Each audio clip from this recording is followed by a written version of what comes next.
આજે હું તમારી સમક્ષ એક પાત્ર અભિનય રજૂ કરવા માંગુ છું.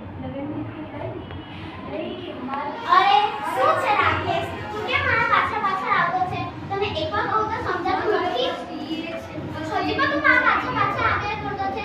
હજુ તો મારે કેટલું ભણવાનું છે અને કેટલી આગળ વધીને એ ડોક્ટર બનવાનું છે. તું કેમ નથી સમજતો?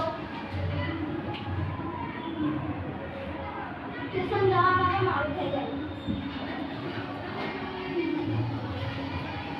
અરે મમ્મી, આ શું કાલો ટીકો? મને નથી ગમતો કાલો ટીકો. તું કેમ લગાડે છે? મને નથી ગમતો.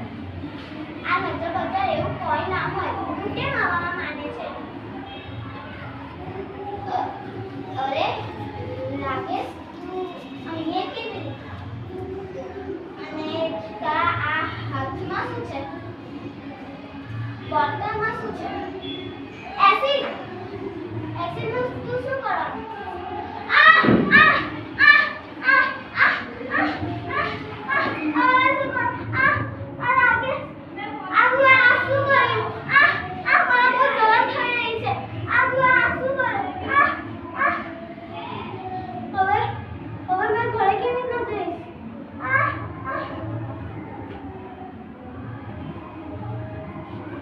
મમ્મી, આ તો અમે ડ્રોઈંગના પીરિયડમાં વોટર કલર કરતા હતા ને એટલા માટેનું છે. હવે મેં શું કરું? મારું મોઢું તો આટલું કચરું થઈ ગયું છે. હવે મેં શું કરું?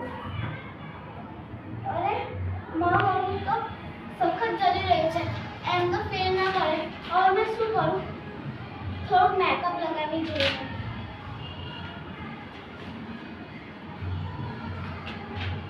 અરે આંટી તો હજુ નથી. આંટી તો હજુ જલન થાય છે. હવે મેં શું કરું? એમ તો કોઈ ફેર ના પડે. મારે ડોક્ટર પાસે જવું પડશે. ડોક્ટર સાહેબ, આ જુઓ ને મારું મોઢું. આ મારા મોઢા પર એસિડ છટકાયેલું છે. તમે કઈ કરો ને ડોક્ટર સાહેબ, તમે કઈ કરો ને. શું પ્લાસ્ટિક સર્જરી? સારું, કેટલા રૂપિયા થશે? આટલા બધા રૂપિયા મારી પાસે નથી. હવે મેં શું કરું? હા, મમ્મીની તિજોરીમાં પૈસા હતા તે ચોરી કરી લો. અરે મમ્મી, એ તો મેં બોટલ લેવા આવી હતી. હા જાઓ. લે ડોક્ટર સાહેબ, તમારા પૈસા અને ફટાફટ મને મારી પ્લાસ્ટિક સર્જરી કરો. અરે પ્લાસ્ટિક સર્જરી થયા બાદમાં આ બધું શું નીકળતું છે?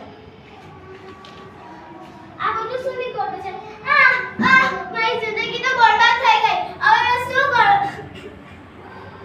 પપ્પા તો કહેતા હતા કે તું તો પડી છે. પડી શું પડી? મમ્મી કહેતી હતી બેટા તું આટલી સુંદર છે